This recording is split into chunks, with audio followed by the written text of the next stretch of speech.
of bhaktas, 4 types of devotees.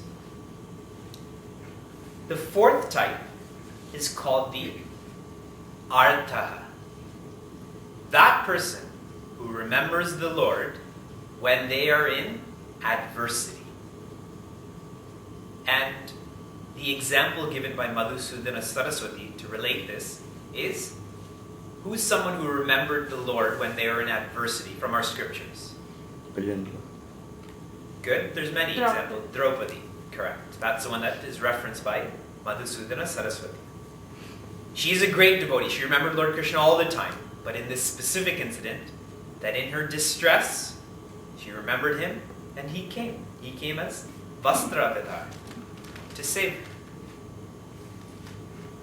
Even the atheist, they too, when they hit the ground, look up, don't they? Why me? Who are they talking to? Artha. The 3rd type of devotee is called artharthi. This person remembers the Lord not just in adversity, but also in prosperity. And can you think of an example from our scriptures of someone who remembered the Lord in adversity and then prosperity? There are many, but I'm asking for one.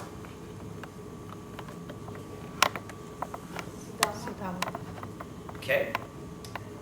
Yes and no. He didn't go through too much adversity. He did, fair enough. Sudama is correct. The one that's referenced is Sugriva. Correct? Sugriva went through great adversity. His wife was stolen. His brother was trying to harm him. So he remembered the Lord. And then he became the king of the monkeys. And he continued to remember the Lord. There was a brief period where he forgot the Lord, but he continued afterwards. When Sugriva became the king of the monkeys again, then he had not been with his wife, he had not been with the kingdom after a long time. So Lord Rama said, enjoy. And it's the rainy season anyway, so you enjoy it. When the rain stops, we'll go and find Mother Sita. That was the pact. We'll help each other find our wives. So many months passed. And Lord Rama, who was a very patient individual, one day became angry because he misses his wife, naturally. So he tells Lakshmana, go talk to Sugriva about our deal. And Lakshmana says, I'll kill him. And Lord Rama says, don't kill him, just threaten him. Bark at him, don't bite him. So now Sugriva found out that Sri Lakshmana is coming. So, intelligent king, what did he do? He sent his wife. He sent Tara, he sent Angad, and he sent Hanumanji. Angad is already under the protection of Lord Rama. So, Sri Lakshmana can't touch him. And Tara, no one, he's not going to touch her too. And Hanumanji, definitely not. So each of them talks to Sri Lakshmana too. Let go of his anger. So he comes into Sugriva's inner chambers now. Where is Sugriva? And at this point, Sugriva hid underneath his bed. So when he said that out loud, he held his feet. He said, I'm at your feet, master. So the one who remembers in prosperity, adversity, and prosperity. Artharthi. The 2nd type of devotee is a jignasu. That person who wants to know God. Because they know nothing else in life will complete them. They went through the adversity, they've experienced the prosperity, and they know that that's not enough. Remember I said good is not enough yesterday? So they become jignasu. They want to know God. An example from our scriptures? Someone who had everything but wanted the Lord? Say. Don't. Ravana? No, he never wanted the Lord. Arjuna. Not Prahlad. Raja Janaka. See, Raja Janaka is a man of wisdom. He's a person of wisdom. He's a stita prajna. But he was always fascinated by the Lord. That's why he had sabhas where this Shastra Vada would happen. And when Lord Rama and Sri Lakshmana came into Janakpuri, that he was infatuated by these two young boys. And he asked Vishwamitra Rishi, who are these two? Because my mind doesn't leave them. And my mind is always revolving around Brahman. Is this Brahman manifested? He always had that thirst for knowing God. And he was a king, remember, a great king. He had daughters and wives and kingdom and fame and rulership. What was number 4? Artha. Example? 3? Example? Number 2? Jnyasu. Example? And the highest type of devotee, number 1, is a jnani. The one who, it's not that they want to know God, they know God. That is the highest type, where they've become complete. See how it's connected to yesterday? Why am I indisciplined? Because I believe I'm incomplete. The example of that jnani is Prahlad. When his father says, where is this Narayana? He says everywhere, even in this pillar. See, Prahlad didn't have faith that Narayana was in that pillar. He knew, he had knowledge that Narayana not is in this pillar, is this pillar. Infinity, what's exclusive of infinity? Nothing. So logical. We call him Bhakta Prahlad, but really he's a jnani. That person is complete. So now as we study these devotees, you're all thinking, but today's topic is spirituality in the workplace. So how in the world do these devotees have to do with spirituality in the workplace? We offer our gratitude to Chandrasekharji and Sabitaji for hosting this satsang on spirituality in the workplace. Now we're going to replace some words because this is the same. These devotees do apply to the workplace, but just what they're looking for changes. Number 4, the person who is an artaha engages in the workplace for a check. That's it. They only engage in the workplace for a check. Because if they don't have that check, adversity. So remember the Lord. Their Lord is that paycheck. Bi-weekly Friday into their account, that is, that's all they want. Above that, artharthi. That person who, a check is not enough. So what do they also want? Recognition. A check and recognition. That is the third type of worker. Now we're going into workers. So for the check and recognition, and the second type of worker, not just the check, not just the recognition, but wants the growth of the workplace. Okay? That's a jignasu. And the highest type of worker doesn't want growth for the workplace. They actually create growth for the workplace. See, one wants to know, one actually does. One says, I love you, one actually acts that love out. They're the highest. Check, recognition, wants growth, creates growth. This is how it fits in. And a point to keep in mind here, when it comes to spiritual forums, when it comes to secular forums, there will always be these 4 types. And we have to accept them. A problem that we create for ourselves, Gautam Buddha has shared, 2/3 of our problems are self-created. I go into a satsang or I go into a workplace and I want everyone to be like me. That's not possible. And it's not good either. We have to practice acceptance more. That in every form is acceptance. Now the most important question studying this is, who are you? Are you working for a check? Are you working for recognition? Are you working for growth in the workplace? Or are you creating growth in the workplace? This systemized study is not, now that I have this, she's like that, he's like that, he's like that, right? It's not to judge others. My odometer measures how far I've driven, not your car. If oil is low in what I see, that doesn't mean your car is low. This dashboard is for me. But whenever this systematic knowledge comes up, what do we first do? Start judging other people. Now I have this chart. And we also, the scriptures say you're like that, right? We use the scriptures as a weapon. The Shastra becomes a Shastra. Isn't that what religious people do? They use that book as a weapon. The only weapon this should be used on is myself. And not on me, but my ego. That's how the Shastra should be used as a Shastra, as a weapon. What is best for the worker is best for the workplace. Very simple idea. What is best for the worker is best for the workplace.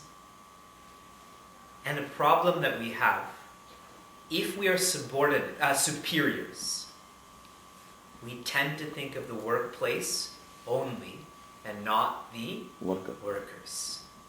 And if we are subordinates, we only think of the worker, but not workers, only the worker. And definitely not the workplace. So both are these extremes. One just the workplace, one just the worker. And relating this to Bhagavan, some people think that everyone is Bhagavan but themselves. Inferiority complex. Whereas other person says they're Bhagavan and nobody else. Superiority complex. If I really believe in Bhagavan, then I believe all is Bhagavan. If I really believe in the worker or workplace, I believe in all. This is the problem. And this problem is not with these eyes. Remember that girl who said I have paint on my forehead? She was only looking at me with her eyes. And we never exchanged wedding rings. But we're learning to look with our minds. In the Bible it says we walk more by faith than by sight. There is no rainbow. My eyes see a rainbow, but I know there's not a rainbow. Meaning there's nothing I can touch or go to.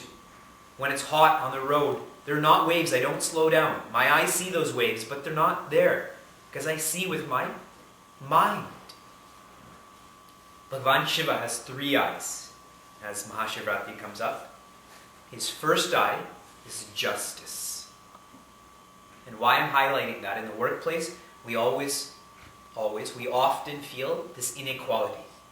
That person is getting a bigger check than me, that person is getting recognized more than me. And it's interesting because I never feel I get a bigger check than anyone else. It's always you against me. And recognition too. Isn't it true? Justice. We always get what we deserve. If we can understand that, acceptance kicks in. And acceptance is the antidote to anger. I only get angry when I don't accept the weather, for example. And who do I get angry at the least? Myself. Because I accept my body, I accept my mind, I don't accept your body or mind. Which is why I project my anger at you. So this idea of acceptance, that everything I get is deserved to me. And there's so many nice sayings that whoever's name is on the food will get it. You know, in Hindi they say that. Exactly. And one of our business partners back in the day, he said, "You will never make $1 more than you're supposed to make, and you'll never make $1 less than you're supposed to make. You will, just like with food, you will get the $1 that's to come to you. What is deserved." So this inequality will burn away. In society, there are 2 types of people that try to affect change. first is what most of us are. Political leaders. What does a politician try to do? Change society, but not themselves. And the other is a spiritual leader who changes themselves and not society. That happens naturally. But changing society is never on their agenda. It is for Swanta Sukhaya. Like Tulsidas ji said, why am I writing Ramayana? For Swantaha, for my own happiness. That is what a spiritual leader does. And if you can combine both, you get Vedvyasa, Adi Shankaracharya, Swami Vivekananda, Swami Chinmaya, Mahatma Gandhi. That's who you get. See how really these people affected change? Rare as a political leader has affected long-term growth. Many have destroyed many things, but growth. Nelson Mandela, Martin Luther King, Abraham Lincoln. Your assignment this week, go to watch Lincoln before it comes out of the theaters. Solid movie. The dialogue is immense. It's to be studied, the write-up. It's that good. This is that combination of spirituality and political power. This is why I encourage our Balavira students, either get realized or become a politician. If you get realized, you will change the world. If you become a politician, you also will, because you've gone through Balavira. You will maintain those values in your workplace, which is the political field. That's where policy is affected. And we see many politicians who give up their values as they try to grow. They convert, they change their name, etc., etc. I was at the White House for Deepavali, and I got to meet Tulsi Gabbard. She's the first Hindu politician to be elected to the Senate. I think that's your system here. And she's the first person to swear in on the Bhagavad Gita, not on the Bible. She didn't need to change her name. She didn't need to change her scripture to be who she is. And I heard an insightful man had told me a little while ago. Back in the day, Indian politicians had no education but values. Now they have education but no values, which is a more dangerous combination. So most of us tend to shift towards the political form rather than the spiritual form. And Gurudev has said this countless times. Individual transformation leads to world transformation. The primary message of today's satsang is to bring spirituality into the workplace. Because right now, the workplace is the real world, and this is miscellaneous. Right? We say, fine, it works here, but what about the world, real world? Don't we say that? And when it comes to self-development, the words you use is who you become. So if you want to become a more patient person, for example, use the word patience more often. It holds that much weight. In writing, use the words that you want to be. So for us too, whenever I see real world miscellaneous, automatically my mind says I don't have to practice it over there. I only practice it here. This is theory, that's application, but there's no translation between the two. This is like a fantasy world. Some of us went to see The Hobbit today. And it's such a fantastic movie based on fantasy. But I can't apply that. I can't apply what happens in that movie outside of the movie. The principles I can, but there's no giant eagles that are going to come and save me from being harmed, etc., etc. So how do we bring spirituality in the workplace? And if we think deeply about spirituality, what is it? The study of the Spirit. And what is the Spirit? Forget about Sat, forget about Chit. It is Ananda. The Spirit is joy. And proof of that, if we all leave this room, can there be happiness in this room? No. As soon as one person comes back, can there be happiness in this room? So where is this happiness then? It is the spirit. There's a movie there, again a science fiction movie, called 21 Grams. Where they say, or they hypothesize that when a person dies, that they lose 21 grams of weight. It's not liquid or air or anything that you can study through medicine. It's this mysterious 21 grams. So they're saying the soul essentially weighs 21 grams. So at least they're acknowledging there's a spirit, let alone they gave it a weight, but at least they're acknowledging that there's some part that's more than the body. What is and living in me right now is that spirit. And the nature of that spirit is Ananda. And a solid example of this is when we go to sleep. In sleep, I don't have a gender or income. There's no God, no guru. I don't know what bed I'm in, what city I'm in, nothing. But as soon as I have a problem, what do I want to do? Sleep. And what is the last thing I want to do is wake up. It's a universal experience. Where is the happiness coming from? There's nothing in sleep. We're Paramahamsa sannyasis in sleep. We give up everything. It's coming from somewhere.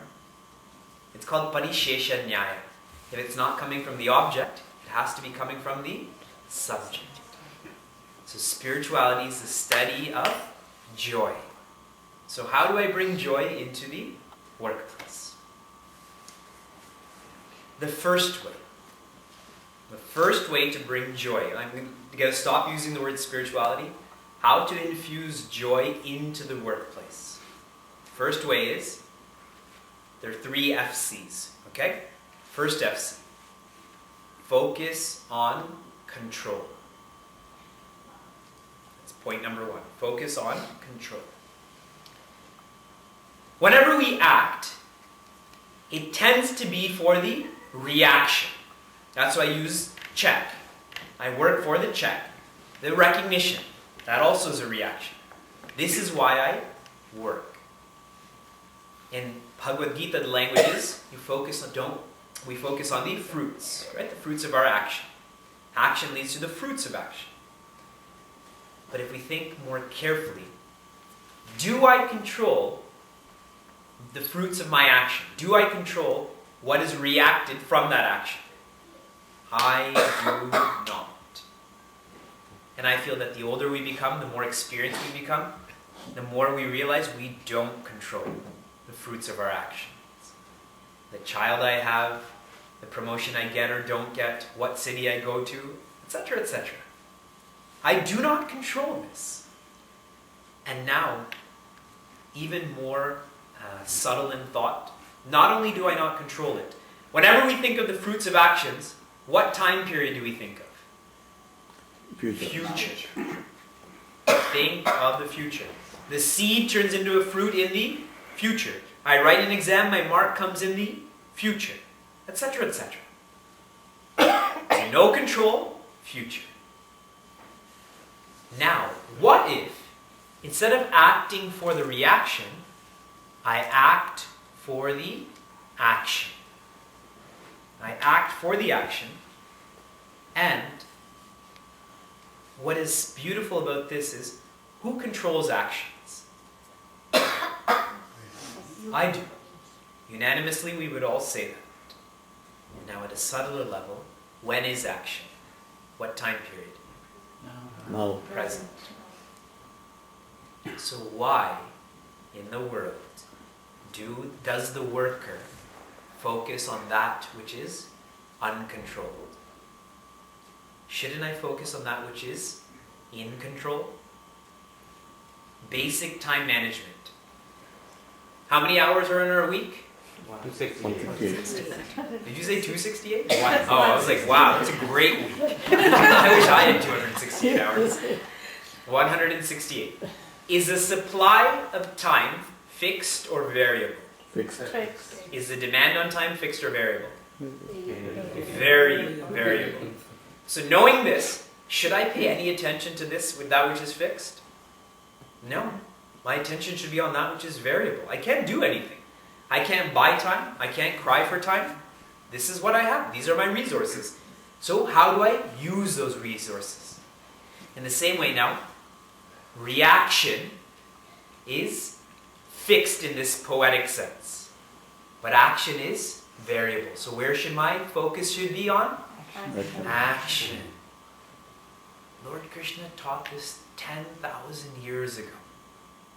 Now we invite motivational speakers and corporate trainers and pay them $2,500 an hour for what Lord Krishna has taught, and you can buy Gurudev's copy for $5. There's 300 pages in that book. It's 1.5 cents per page. 1.5 cents per page. We can have the same that they share.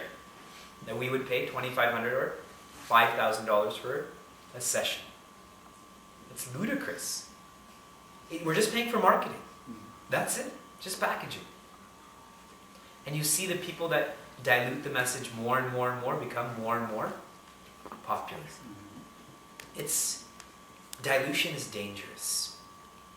Because the more I dilute, the more I think that's right. And with that, I can't grow them. This is why in Sanatana Dharma there's such specialities and such focus. That's why there's 330 million gods, not one. Because that specificity has to be there for me to grow. Like a PhD, you can't do a PhD on, I'm doing PhD on life. Right? They'd laugh. You have to pick a super specialty and do your PhD on it. To truly know the subject and grow into that. Lord Krishna has shared this. We should focus on control. I should work because it is my responsibility. That's why I should work. How to infuse joy into my workplace? Why do I work? It is my dharma. It is my duty. It is my responsibility. No other reason.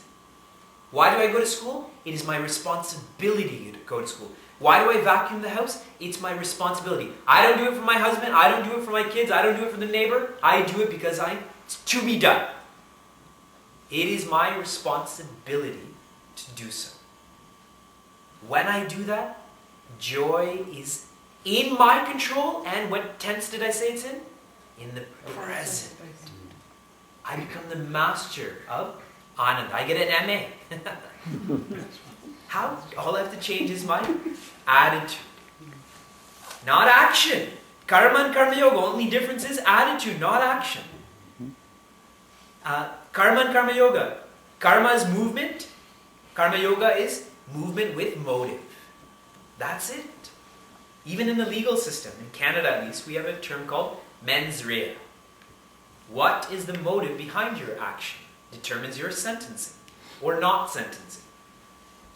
A premeditated murder versus an accidental one carries a very different sentencing.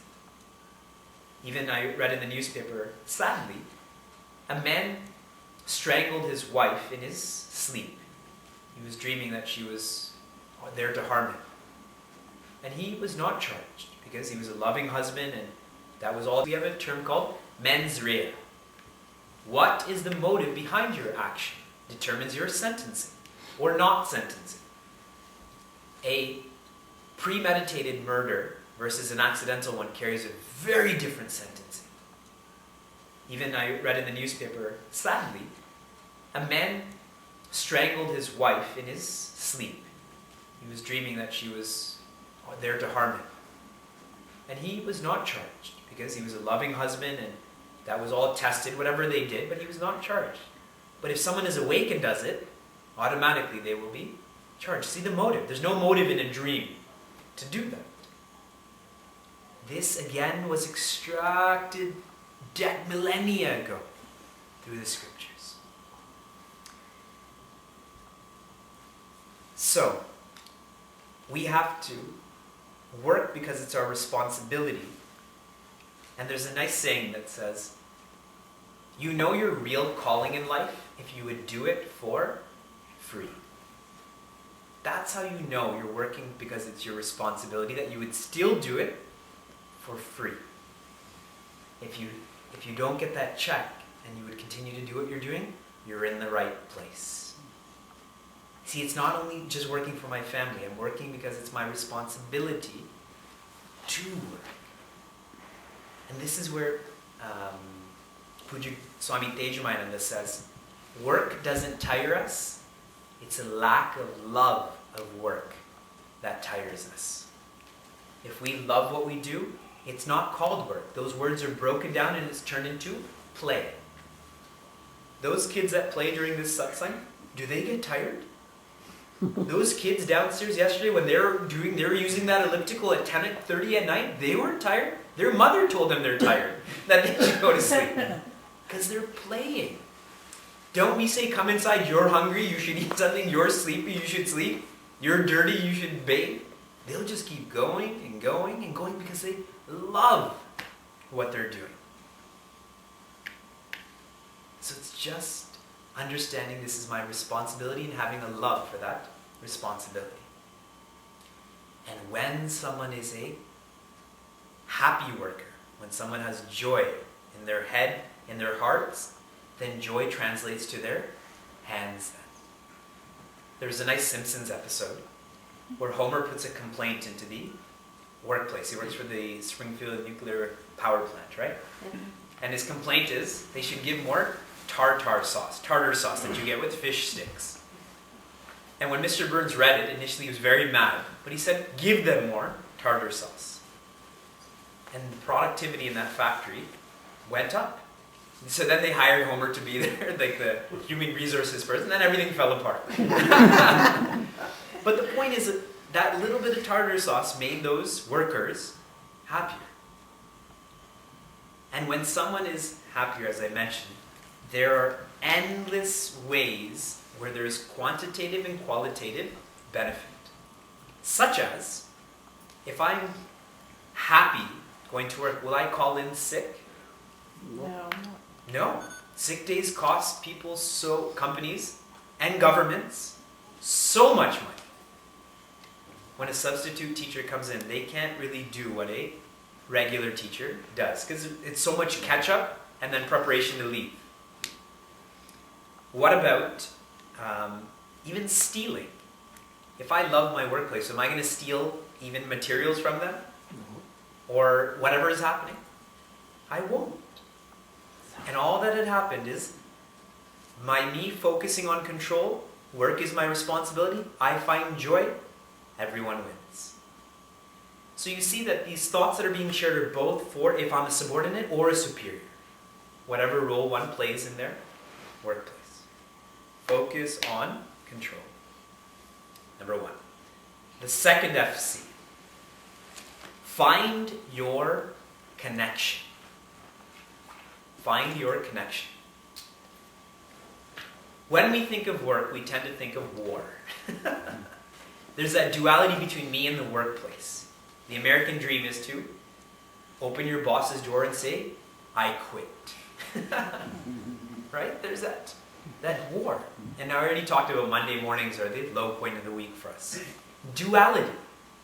Wherever there's duality, there is bhaya.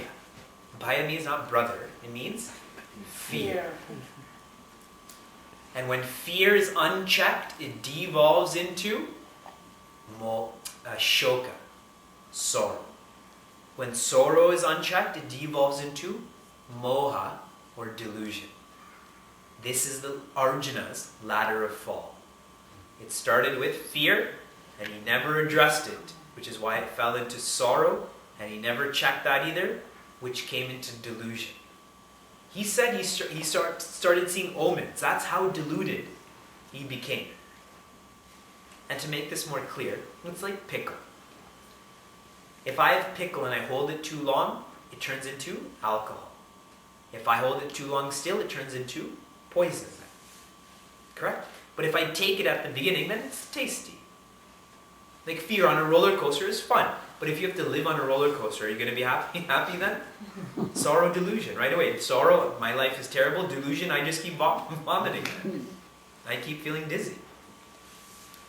This fear only happens with duality, with separation. When I'm at home, in a room by myself, let's say, I'm completely at ease. But even if My spouse comes into the room. Then all of a sudden I have to be aware of her then. I have to change my behavior. That duality is there if one doesn't identify with their spouse completely. I'll give you one more example of this. This duality that exists with work. One day a husband and wife are sleeping. And there's a loud bang that comes from downstairs. So naturally the husband keeps sleeping. So the wife shakes the husband. Did you hear that? I didn't hear that, but I hear you, he says. There was a loud bang downstairs. Don't worry, keep sleeping. So she shakes him. Go check what's downstairs. He says, you go check. So then she takes out her real weapons. What kind of man are you? Why did I marry you? If I told my father, he would never allow me to get married to you. So she starts ripping into his ego. So then he finally gets up. And before he goes downstairs, he takes a golf club from his closet. And he's slowly walking downstairs and he's gripping this golf club more and more and more. And when he gets to the bottom of the stairs, what does he see? His son, who had come back from a late night and is getting a cup of juice. He puts that golf club down, goes back upstairs, and goes to sleep. As long as he thought it wasn't someone of his own, fear. As soon as he realized it's his own, fear stopped. So with us too, if we can find our connection with the workplace, that war, that duality, that fear automatically dissolves. How to connect with work? Puja Swami Tejamananda says, do what you value and then value what you do. Find your place in the workplace or a workplace that you value. If you don't value it, change. Now this change has to be coming from two levels. Number one, I have to change my attitude. That's first. If I change my attitude and still I don't value what I do, I need to change my work then. But it has to start with changing my attitude. My younger sister is a chartered accountant, and we used to have a chick discussion at our place in Toronto. So every Sunday, I would get there early, just so her and I can hang out, and every Sunday she would complain to me about her work. I won't tell you what company she's at, because you're recording. Who knows what kind of liabilities could come. So I told her, you have two choices, quite simply. You change your attitude or you change your job. So naturally her response is, good, I'll change my job. And I said, that is good, but 6 months from now we're going to have the same conversation.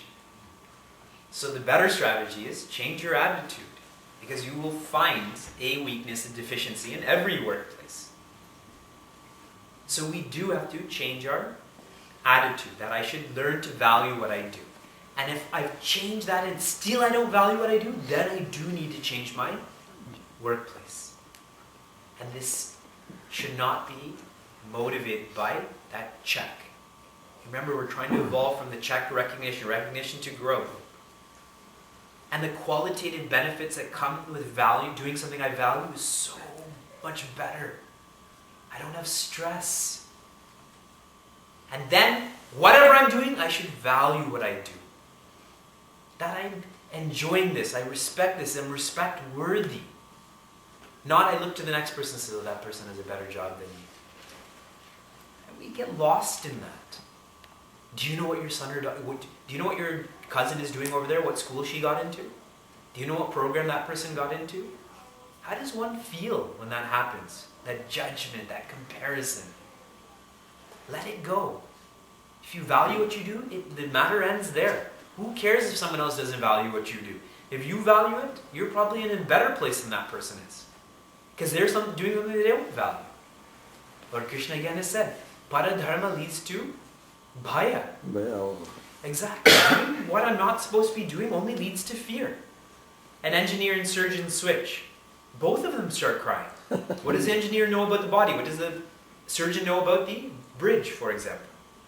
Both are immersed in fear then. So do what you value. And so many of us succumb to the paycheck. I don't like my job. In fact, I hate my job. And I do it because I'm looking after my family. And it's not just people who are 40 and 50 and 60. I met a group of young adults in Austin, and I asked 40 of them, how many of you look forward to going to work? How many people you think put their hand up? Two. Two people out of 40. That's 2.5%. That's 5%. 5%. 95%. And then I asked them why. It's okay to suffer at work so you can provide for your family. It sounds very noble, but there's a better way around. A better way around that. There was a rich man who had a barn. He recently inherited a barn and he wanted to fix it up. So he called the general contractor. So this man comes on the first day. The rich man tells him, okay, these are the things I want to change. Go for it. So that contractor starts working. He's digging a hole with an electric drill, and the drill head breaks. So he has to get in his car and buy a different drill head. He tries to turn his car on, but that doesn't work either. So then he tries to do a different kind of work. He gets a saw to start cutting down planks to fill in the patches in the wood. That cracks too. So everything is falling apart. The rich man comes at the end of the day, and that man is just waiting outside. The rich man asks what had happened. He narrates. He said, I couldn't do anything today. Now he can't get home, so the rich man says, I'll drive you home. They both get in the car, and that man says nothing. They get to the house, and out of courtesy, the worker says, why don't you come and meet my family? So they're both walking to the front door. Before he goes in the front door, that worker, who had this bad day, starts touching a bush around outside of his house. He starts rubbing all of his hands around this. Then he opens the door, and this stoic man walks in, gives all of his kids a hug, kisses his wife, totally different person. The employer is shocked at this change. After some time, then the employer says, I have to leave, so the worker comes with them outside, and he can't let this go of his mind. He finally says, what were you doing to that tree? You went from person A to person B in a matter of seconds. And what that worker said is, what I do before I go home is all of the hardships, challenges, stresses in my life, I leave them on that bush. They don't belong at home. What did my wife and children have to do with this? So I leave them there, and I be at home. And the next morning, I pick them all up. But magically, every morning there's less. Isn't it true? See, that person may not make the most money in the world, but in this example, he's a happy husband, a happy father. And what is the best thing we can provide for a child or a spouse? They may not go to private school. They may have to share, two siblings may have to share a room together. And the next morning, I pick them all up. But magically, every morning there's less. Isn't it true? See, that person may not make the most money in the world, but in this example, he's a happy husband, a happy father. And what is the best thing we can provide for a child or a spouse? They may not go to private school. They may have to share, two siblings may have to share a room together. But the father doesn't come home and project his anger or fear or frustration. He gets to spend time with the child. What does a child need when they're young? Attention. That's what they need. Not a posturepedic bed. Many people sleep on the floor. Did many of you sleep on the floor when you grew up? Or are you okay? Do you have problems? But it is that attention. It is that love. And we have to be clear about this. Still, even as I'm saying this, I know there's some reluctance. It doesn't fit into our mind because the whole world is saying otherwise. But we know many kids who, as they were growing up, their parents gave more importance to valuables than values. And that may not come out when they're 5 or 10, but when they're 15, that's when it comes out. The investment I can put in a child in their early years pays off in the end. And if I don't make that investment now, it's like in Canada we call it RSP. I think here it's called the 401k here. If you don't put it in now, problems later. And this is why we have a Sanskrit Subhashitam that says from 0 to 5, you should give your child only love and luxury. Give them everything. And now you're not going to like the next statement. From 5 to 15, give them nothing. Nothing but direction. And at 15 then, they're no longer your child. You can only be their friend. The greatest sphere of influence for a 15-year-old is not God or guru or religion or parents. It is friends. So the only way to influence someone is to be their friend. And we all know this in theory, but in practice we still don't be their friends, and I don't know why. And then we send them to Swami Sharananda. Hey, fix her, talk to her, you know. This should have been done before. My point in this, going back to the point, is that do what you value and value what you do. Change within the company, change companies. After I've changed my attitude, that's why I said the first point is focus on control. Second is find your connection. This is to be practiced serially. And the greater one's purpose, the greater one's performance. During we have an abbreviated hockey season. Does Columbus still have a hockey team? Oh, yes. Yeah. Yes. They're obviously not very good if I don't know.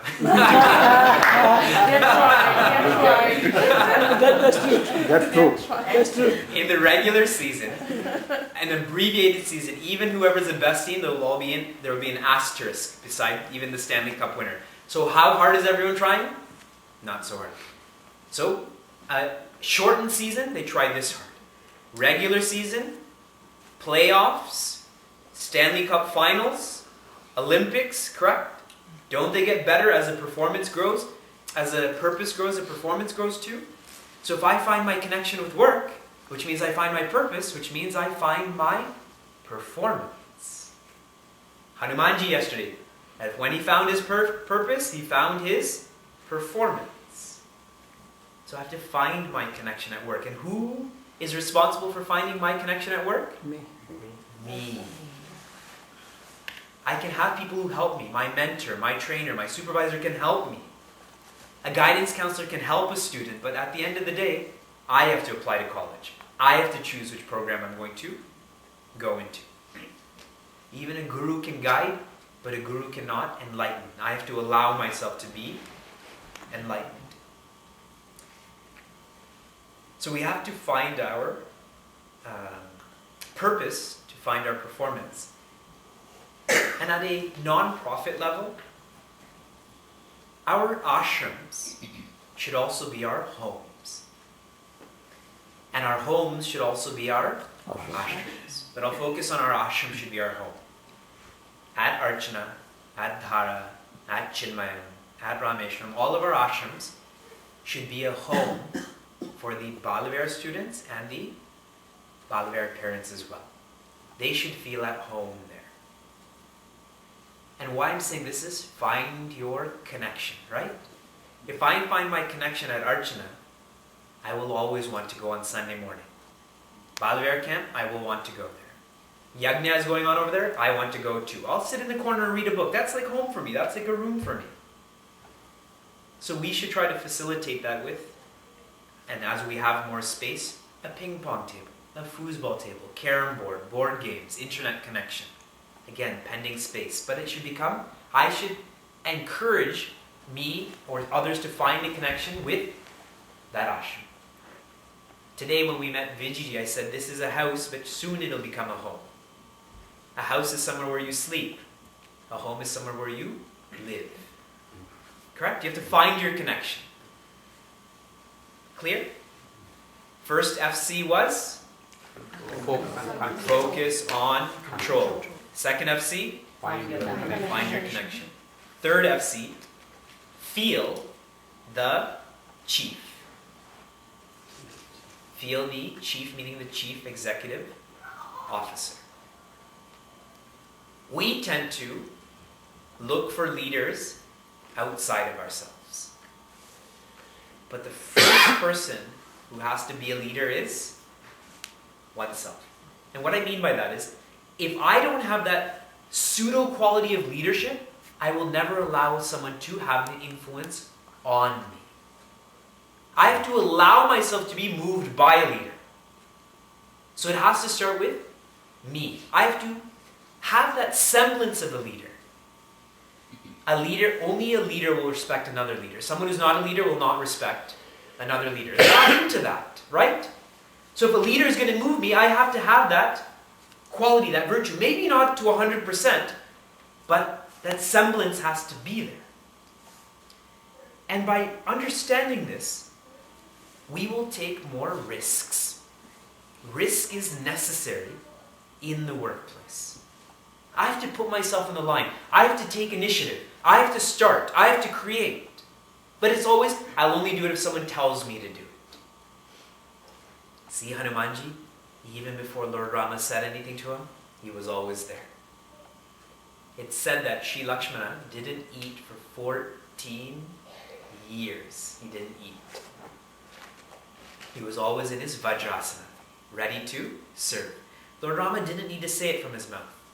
Prince Arjuna, Sri Lakshmana, did I say Lakshmana before Arjuna? Okay. They're the same anyways.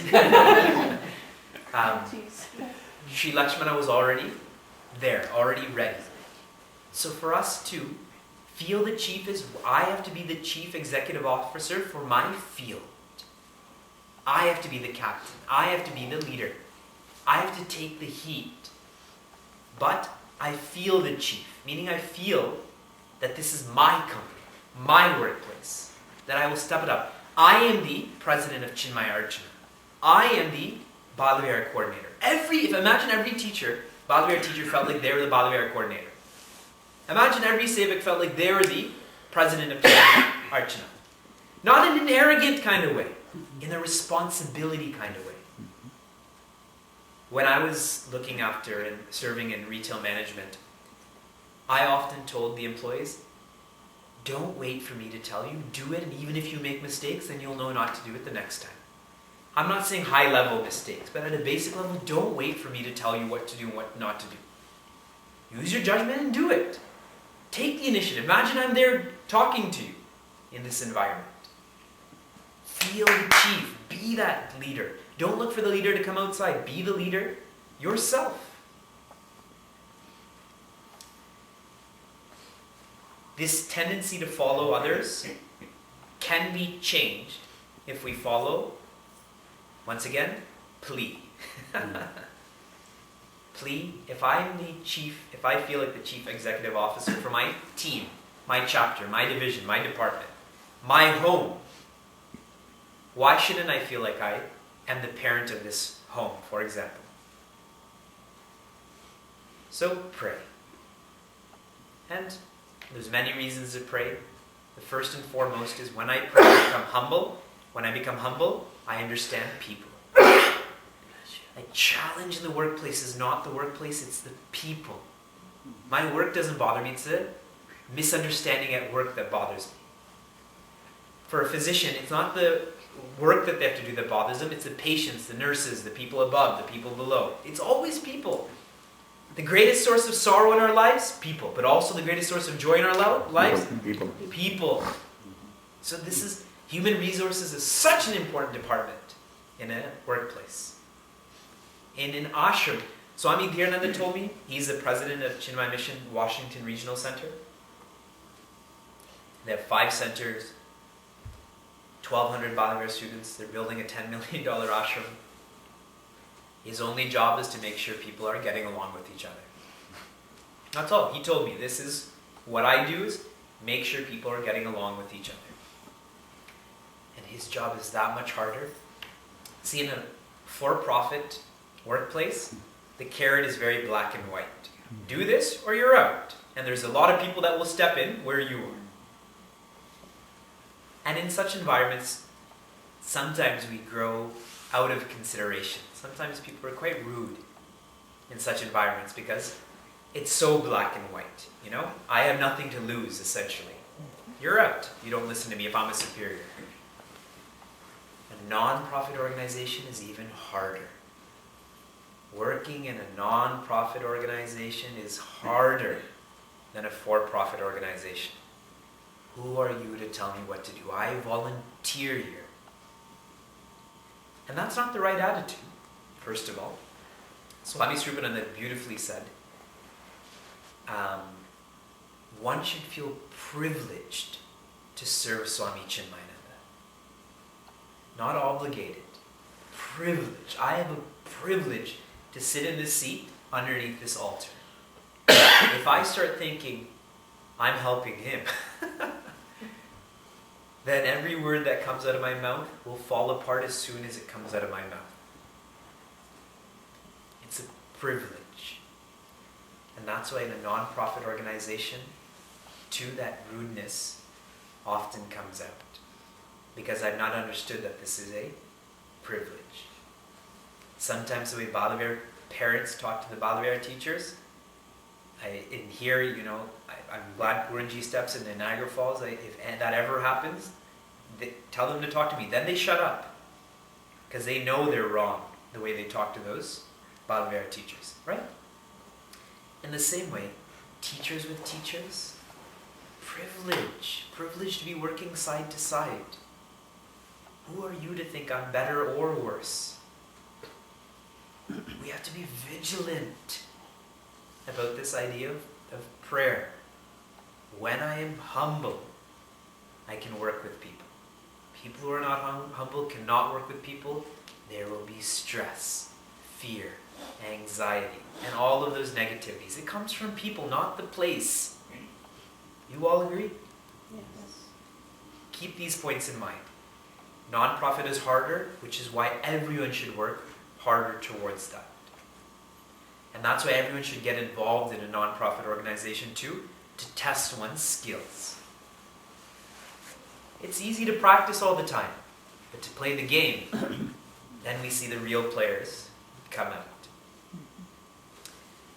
P, L, which is lead by example. To be a leader, I have to feel the chief, I have to be the leader. How else will other leaders come up? And if other leaders don't come up, what happens to that organization? Falls. At one point it will break and fall.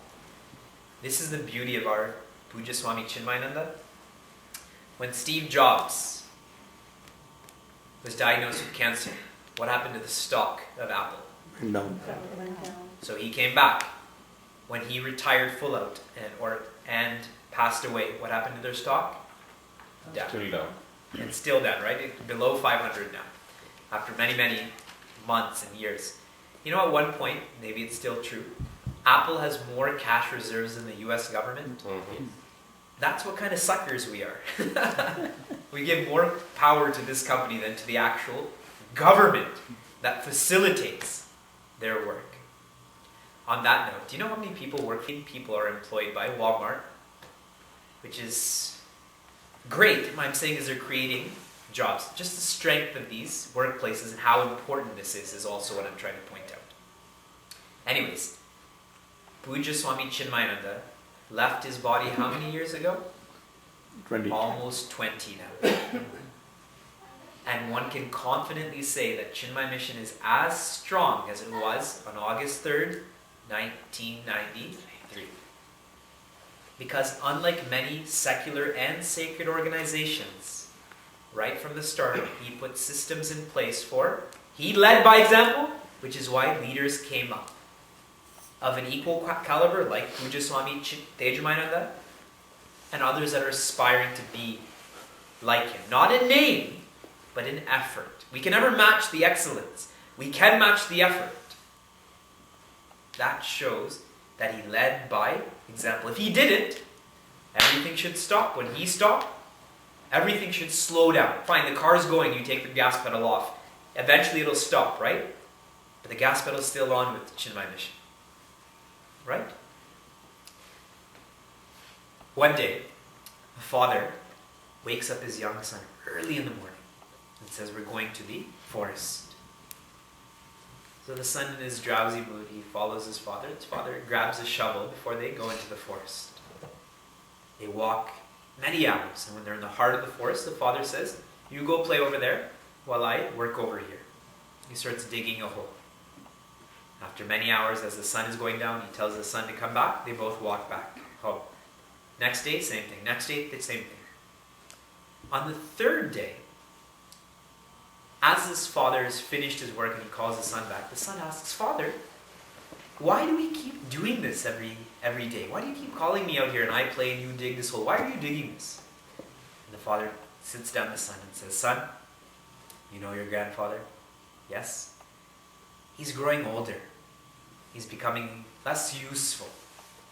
So I'm just preparing for when he's completely old and completely useless. So the son acknowledges. They both go back home. Next morning, same scene. The father starts digging his hole. And he looks over and he sees that his son is digging a hole too. The father runs over to the son. Son, what are you doing? He says, Father, sit down. Father, you're growing a little bit older, a little bit less useful. I'm prepared.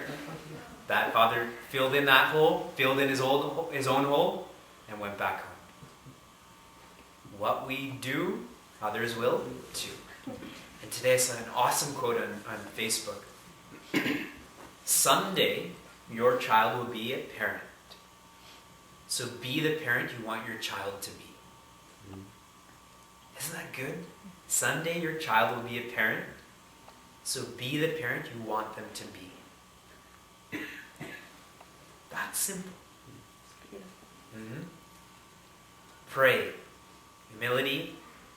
Get to work with people. Lead. Obvious implications. Then, E was engage. Do you remember I wrote an Evacharya on the 4 agreements? Here's where. If you say no, that means you're not reading. If you say yes, I'm going to ask you. So what is the best thing to do? and what if we are not and what if we are not receiving your e-vichar? Then that announcement's coming up. Okay. Then you have to subscribe. There's a book called The 4 Agreements. It's based on Toltec wisdom. And I wouldn't encourage you to read the book because the book is very preachy. But the agreements are quite good. Those 4 agreements are: the first is, be impeccable with your word. The second is, don't make assumptions. Number 3, don't take anything personally. And number 4 is, never give up. The point I wanted to make was, don't make assumptions. In the workplace, be clear.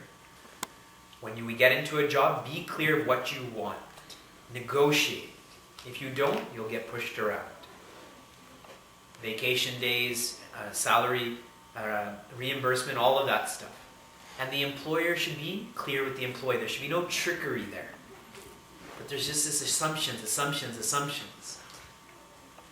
With emails, right?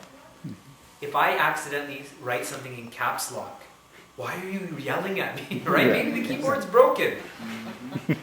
We just make those assumptions. Why not reply and say, I didn't understand, or please elaborate. Don't make assumptions. Because in these assumptions, this is where what starts? The fastest 7-letter word, fastest spreading 7-letter word? Rumors. Gossip. And this is so tangible. The Pope recently resigned. How instantly rumors, gossip. Like any of us know why the Pope resigned. He says ill health, so let it be there. That we spend hours and hours and hours thinking about a person we've never met, who we're never going to meet, who's so old, right? Let it be. But the world thrives on this. Don't make assumptions. Which means, be clear about what you want, what someone else wants, and if other people are making assumptions what to do, don't take it personally. That's why number 3 follows number 2. Let people make assumptions. You be clear about your intentions. And if people still don't understand, what are you supposed to do? Engage. Engage them. Be clear. And after that, let go. If it's multi-directional, better. If it's unidirectional, good.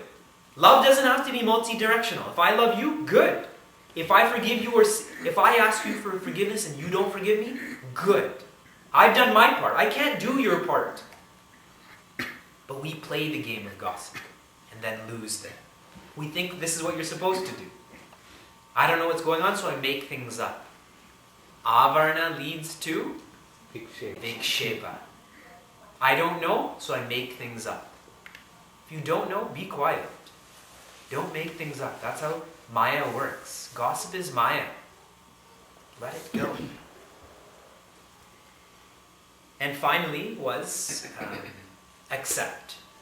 Right? Accept meaning if people are going to be impolite, let them be impolite. I don't have to respond with that. Bhikshu Gita in Srimad Bhagavatam, those villagers urinate on that man. And he does nothing. No reaction. Then they start crying because they realize how vicious they were to him and they become his devotees. That's the level of acceptance that we have to practice. The way that Lord Rama was treated, the way Lord Krishna was treated, why their lives are like that? To show us our problems are never as serious as their problems. Never as serious as their problems are. Ever. 2 million people were in that war between the Kauravas and the Pandavas. And Lord Krishna smiled, ever smiling, keep smiling. So accept at whatever level. Okay, quick review before we get into application. What is the second type of devotee called? What is their Sanskrit name of the second type of devotee?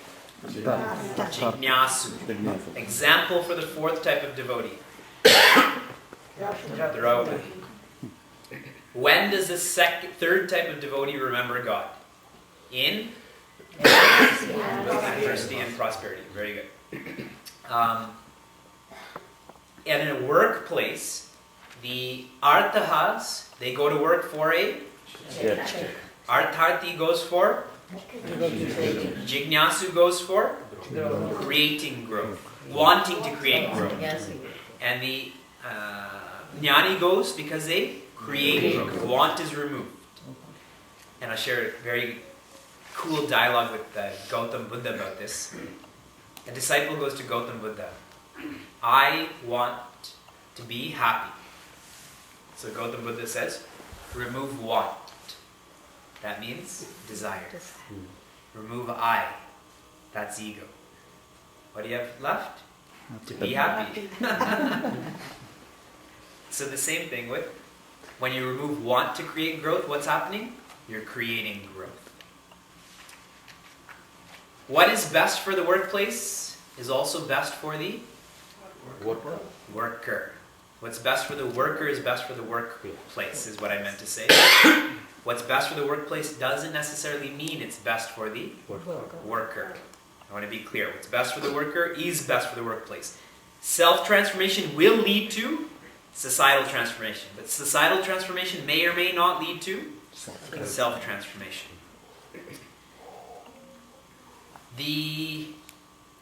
What is the primary message? What is spirituality the study of? Joy. So what is the primary message of spirituality in the workplace? Infuse joy. To infuse joy in the workplace. When you have a happy worker, what are some of the quantitative and qualitative benefits? Increased productivity. Less absenteeism. Less stealing. What are other benefits? Good attitude. Getting along with people. You don't go to HR as much. People will be happy. People are happy. You don't ask for promotions as much either. You're happy to be there. Hopefully you can help others. Help others. Endless ways. People like to work with you too if you're a happy employee. Mm-hmm. Otherwise, if you're a grumpy person, they say, I don't know why I want to work with that person. Exactly. People walk they'll walk around the building just to not walk down the same hallway that you're in. You're all thinking, yeah, I do that all the time. The first FC, Focus on control. focus on control. I should act not for the reaction, but for the action. Karma Yoga is introduced in Shloka 47 of chapter 2. Action is focused on 1 resolution. Chapter 3, 10 resolution. Chapter 4, 100 resolution. Chapter 5, 1,000 resolution. When I learn that action, right action, is the fabric of life, the basic building block, I will naturally lead into chapter 6, which is on dhyana, meditation. But it starts with right action. If I'm not engaged in right action, I cannot touch meditation. Everyone wants to meditate, but really what they want is just relaxation. They don't know what meditation is. People who say I meditate 2 hours a day, they relax for 5 and sleep for the rest of the time. Meditation destroys ignorance. If I meditate all day but come out of meditation and am a cranky, rude person, again, relaxation, not meditation. Action. And I should work because it's my responsibility. How do you know if it's your real calling? Do it for free. And work doesn't tire us. What tires us? Lack of love of work. When we love a movie, we remember all the actors, all the plot, everything. When we don't love a movie, we don't remember anything. See, it's not that we can't concentrate. It's not that we can't remember. There's just no love to fuel that. The second FC, find your connection. I think that work is a separate experience than me. Duality, war. And wherever there's Dvaita, there will be Bhaya. Wherever there's Bhaya, there will be Shoka. Wherever there's Shoka, there will be Moha. These are the seeds of samsara. Started with Bhaya, fear. That's why Gurudev says the opposite of love is not hatred, it is fear. I can only hate you if I fear you. But if I think you and I are one, no fear, no hatred. Samsara is worse than death. See, in samsara, I drown and come up a little. Drown and come up a little. At least in the world, if I drown, I'll die. But in samsara, it doesn't work like that. I just keep drowning and drowning and drowning. You and I are in the beginning of Kali Yuga. First quarter radio, it will be 4 times as intense as time passes. So what is the message? Get enlightened and get out. Or else, ... This is all happening. You said this is the beginning of the First quarter. First quarter. So there's fear because I'm afraid of my security on the street. Move to Canada, number 1. Number 2 is get enlightened and get out, because it will just become more intense. Do what you value and Dude. the greater the performance, the greater the purpose, the greater the performance. Third FC, Feel the chief. feel the chief. What is necessary to be a chief, to be a leader? Risk. I have to take risks. I have to take initiative. I have to think big. Grow out of the box. Otherwise, I cannot be a leader. Some of our leaders were killed for their ideas. Not Socrates, Plato, some of these philosophers were killed. Socrates. Their freedom fighters too were killed for their ideas of being free. And they never saw the freedom of India, but that doesn't mean their efforts were wasted. They're martyrs. Correct? See how they didn't act for the reaction? They acted for the action. They probably knew they wouldn't survive to see India free, but they did it anyways. People live like this. Don't think people don't. They do live like this. And we said follow plea, pray for humility. Lead because everyone is watching. Don't make assumptions. Engage in dialogue. And accept. It doesn't have to be multi-directional. My love can be one way. My forgiveness can be one way, etc., etc. Now we'll close with application. Already much application has been given, but to make it more like a fruit. Already knowledge is given, but the fruit to make myself feel happy. 3 insights into work. You fill in the blanks. Okay? Insight number 1. How to make the above more real. Work never ends. Work never ends. I've yet to meet someone who disagrees. Whether it's the formal workplace, cleaning the house, you can never finish cleaning the house. You just keep cleaning and cleaning. Studying too, you can never fully study. It can go on and on and on. Studying the scriptures, my God. I read 5 commentaries on Gita. I feel like if I had time, I'd read 10, but you just can't. Work never ends. So when people hear this, they're like, perfect. Don't stop working then. Don't do anything. It doesn't end, right? It means learning to say, enough is enough. Go to sleep. Pick up the next day. Some of us work late hours into the night. I'm going to do all of tomorrow's work today. And tomorrow I'm going to sit like this. But then the day after tomorrow's work comes tomorrow. It doesn't end. So enough is enough. And a really clear way to practice this is make that which is intangible, tangible. That I will spend 1 hour on housework, I will spend 2 hours studying, I will only work 60 hours, that's it. After that, whatever work burns down, it burns down. Because I can spend 120 hours at work. Enough is enough. Go to sleep, pick up the next day. Second insight, the more work you do, the more work you will be given. The more work you do, the more work you will be given. And as soon as someone says, you did a good job, can you do this? First reaction is complain, criticize. But really what they're doing is complimenting, aren't they? Why would I give work to someone who can't do it? Why was Hanumanji always given work? Because he did it, and he did it well. Treat it as a compliment, not as a criticism. That negativity dissolves. Literally, we should say thank you. Thank you for giving me more opportunities to purify my mind. Nishkama karma leads to chitta shuddhi. No nishkama karma, no chitta shuddhi. You're giving me more nishkama karma, which means I can have more chitta shuddhi. Like that.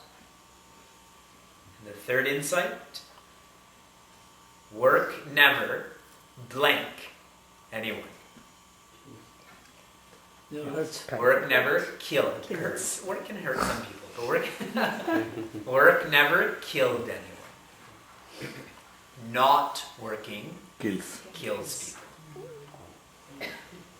Barring if you have a high-risk job, meaning you're working on towers or the roads, which Indians don't do anyways. So work never killed anyone. Work is actually paid exercise. If you get paid for it. People who don't work, I'm not saying only for a check, I mean formally, at home, in the community. People who do nothing, inaction. Social skills deteriorate, don't they? Diet is totally thrown off. You eat whenever you want. Bathing, some days people go whole weekend without bathing. But if I have to run errands, if I have to pick up the kids, if I have to meet my superior, subordinate, at least I'll shower. At least I'll try to talk to them politely. See how it's exercise? So work never killed him. Not working kills people. And I'm sure we've all met people in life who are completely lost and how they're biologically alive, but mentally dying. And how to make this more real? Maya Angelou says, if you learn, teach. If you get, Give. give. Donate 10% of your income to charity. When we do that, we will appreciate that we get paid for exercise. I cannot stress this enough. Many religions, to help people with their sadhana, automatically cut out 10% from their paychecks, and it goes to the local institution. Many. I'm always shocked when I drive through different parts of the United States to see how many and how large some of the churches are. And high quality, not poor quality. These are high quality buildings. I don't know what happens inside. I don't go inside. But externally, that money didn't come from nowhere. It naturally came from somewhere. Dana is used as a way to purify the mind. I'll tell you how. If I have 10 kurtas, and I'm happy with 10 kurtas, but I give away 1. So now, I'm happy, my happiness and my kurtas have gone down, but it forces me to work harder to be happy with less. Then I give another kurta away. See how I have to actually practice? That's why I said this is with application. Actually practice this. And I say 10% because that's very little. I met a gentleman in Florida. He said, I don't understand why people don't give 15%. And that couple, they do give 15%. They're super generous. Where does money in charity go? Back into the community. For Indians, and I'm sharing this because my parents are directly from India, and I probably spent more time in India in the last few years than most of you have. So I don't want you to think you're a Canadian saying that. Legally I am, but I spend more time in India than a lot of people do. Why we don't take this seriously? For 3 illogical reasons. Number 1, back in the day, the kings supported the temples and ashrams. Which king does that now? President Obama is taking money, not giving money. Right? But we still think that. I can go to the temple, I can go to the ashram and take. Someone will give. Who? Who will give? It's like everyone says, who will do this work? He'll do it, who did? And at the end of work, nobody does it then. Number 2, for centuries, people have looted from India. Different groups of people have come into India and looted. Still loot. So now, and it continues. So we try to hold. Now the only party that can loot from us is the IRS. No one else can loot from us. And number 3, we came into the country working to survive. Now you don't need to work to survive. We have warm homes and warm clothes and enough food. You don't have to survive anymore. Give. This is how work never killed people, is when I practice dana. And it breaks my heart and head when I read, when I talk, that 80% of funds are given by 20% of people. And why I said that it's breaking, because 80% of funds should come from 80% of people. Why do only some people understand that work never killed people? And some people like to say it, but don't practice it. When one is more charitable, one works harder to be more peaceful. Sometimes I say you should give the percentage of your age. If you're 53, you should give 5.3%. 54, 5.4% of your income. Percentage. That way it's not a fixed amount. But that's not enough. It should be at least 10% of one's income. And the only way that Sanatana Dharma will grow is through this. Because our institutions are what is going to facilitate the growth for the next generation.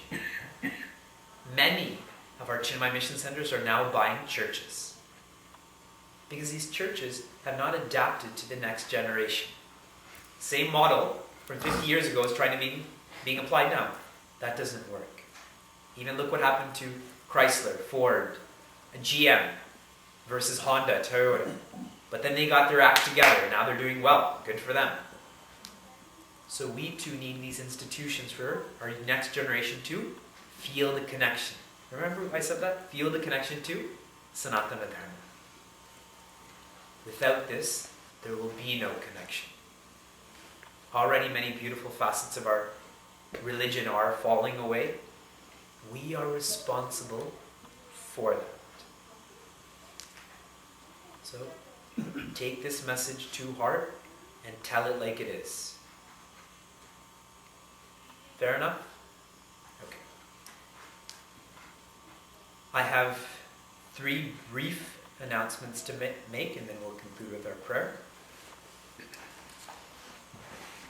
At the end of May, Pujya Swami Tejumaya will be coming to North America. And his first stop, his first discourse series in North America is in Niagara Falls. Today I was telling a family, they should make it a point that every year, and I'm encouraging all of you to do the same, to be in the presence of Pujya Swami Tejumaya. There are many Swamis you should be in the presence of, but if there's one, it should be the head of Chinmaya Mission, Pujya Gurudev's primary disciple, whatever other adjectives you want to use, as a family. Check his itinerary, and wherever he's closest or more convenient, or wherever you want to see him, make it a point to plan around that. And so I'm saying that he'll only be 5.5 hours away from you in Niagara Falls. And when you can be at a smaller center, you can have closer interaction with him than at a bigger center. So Niagara Falls, we have a tiny Indian population. We have less than 1,500 Indians, not families. Less than 1,500 Indians that are within a 30-minute driving radius. And we have 4 centers in 3 hours. So we have a very concentrated area that we can work on. So I encourage you to all come. And there's a hotel right down the street. It's less than 10 minutes walking, and we've negotiated a special rate for people to stay there. And that same hotel is 10 minutes to the falls. So you get to see one dhara, knowledge, and the other dhara, water. And for those who are under 30, downstairs we'll have special arrangements. We have a foosball table, a ping pong table, books, carom. And some of our high school students will facilitate looking after those who are under 13. If you're 13 and older, sit in the discourses on Ramayana. Next, June 14th to 16th, we're doing something perhaps the first time ever done in North America. I can't validate that. We are having a retreat just for Devis. Oh, wow. Just for young professionals and older. That doesn't mean 22-year-olds and 25-year-olds. That means 29 and above. Those who are facing greater challenges and as one grows older. More responsibilities is the point. And Chinmaya Mission Washington Regional Center, which is not too far, has offered to organize this. So Vilasini ji will be there. She was Gurudev's traveling secretary. She's a trained marriage counselor. We're not saying people need that, but should. Should that be available, then she's there for that. Swami Dhirananda will be there. He's been in our Acharya for 3 decades. I will be there as well. We will study the philosophy and application of Meda Suktam and many other dynamic activities, Mona, cultural shows. June 14th to June 16th, and interestingly, that's Father's Day weekend. So everybody wins. And the retreat will end at lunch on Sunday, so one can come back for Father's Day celebrations if one wants to. That's the best gift you can give to your husbands and fathers, is self-development.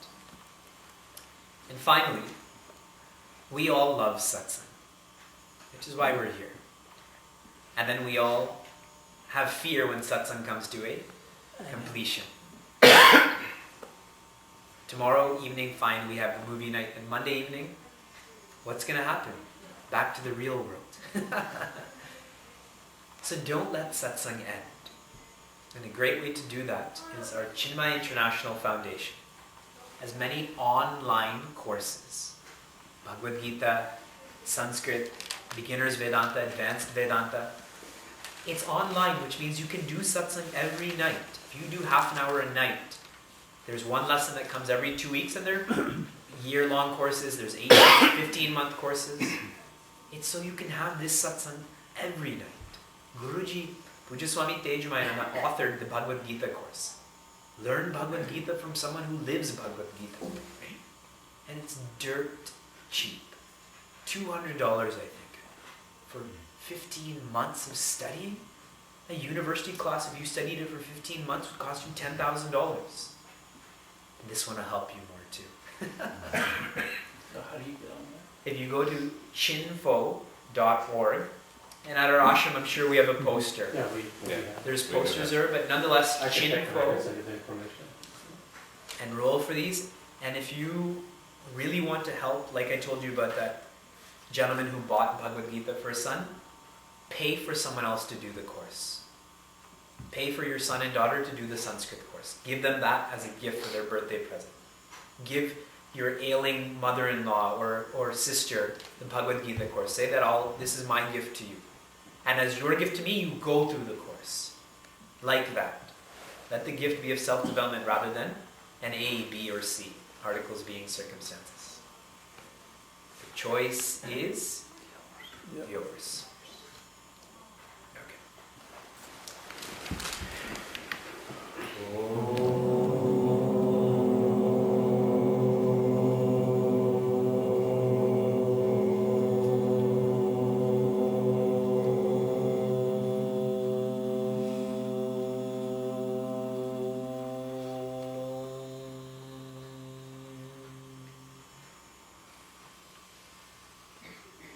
Sarve bhavantu sukhinah, sarve santu niramayah, sarve bhadrani pashyantu, ma kaschid dukkha bhat bhavet.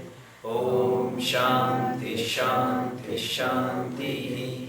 Harihi Om Shri Gurubhyo Namaha. Harihi Om.